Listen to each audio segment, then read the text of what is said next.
Hello viewers, very big shocking update. నేను చెప్పినట్లే Shekhar Basha Bigg Boss house నుండి ఎలిమినేట్ అయ్యారు. సండే ఎపిసోడ్ షూట్ అయితే ఇంకా కంప్లీట్ అవ్వలేదు. సీక్రెట్ రూమ్లో పెట్టే ఛాన్సెస్ వెరీ లో ఉన్నాయి. నేను చెప్పాను కదా అవినాష్ రోహిణి వస్తున్నారని. సో భాష నుండి వచ్చే లిటిల్ కామెడీ వీళ్ళకి సరిపోలేదు. అంటే ఎలిమినేట్ చేయాలని ప్లాన్ వేశారు బీబీ టీం. అందుకే ఈ వారం ఇతనికి ఎక్కడ కూడా స్క్రీన్ స్పేస్ ఇవ్వలేదు. ఇక ఫైనల్గా బీబీ హౌస్ నుండి సెకండ్ వీక్ భాష ఎలిమినేట్ అవ్వడం జరిగింది. ఇది పక్కా 100% అప్డేట్.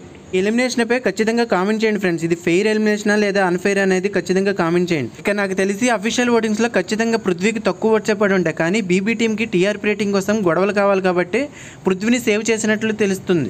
పృథ్వీ హౌస్లో ఉండి శేఖర్ భాష ఎలిమినేట్ అయ్యి హౌస్ నుండి బయటికి రావడంపై దీనిపై మీ ఒపీనియన్ ఖచ్చితంగా కామెంట్ చేయండి ఫ్రెండ్స్. వీడియో కనుక మీకు నచ్చినట్లయితే ప్లీజ్ వీడియోని లైక్ చేసి కామెంట్ చేసి షేర్ చేసి సపోర్ట్ చేయండి ఫ్రెండ్స్. ఫస్ట్ టైం మా ఛానల్ చూస్తున్నట్లయితే ప్లీజ్ ఛానల్ సబ్స్క్రైబ్ చేసుకుని పక్కనే ఉన్న బెల్ ఐకాన్ యాక్టివేట్ చేసుకుని మర్చిపోవద్దు. బీబీ అప్డేట్స్ ఎప్పటికప్పుడు మీ ముందుకు తెస్తూనే ఉంటాయి. హౌస్లో ఏం జరుగుతుంది, ఎవరు నామినేట్ అయ్యారు, ఎవరు ఎలిమినేట్ అయ్యారు, ఇటువంటి అప్డేట్స్ మీ ముందుకు ఎప్పటికప్పుడు వస్తూనే ఉంటాను ఫ్రెండ్స్.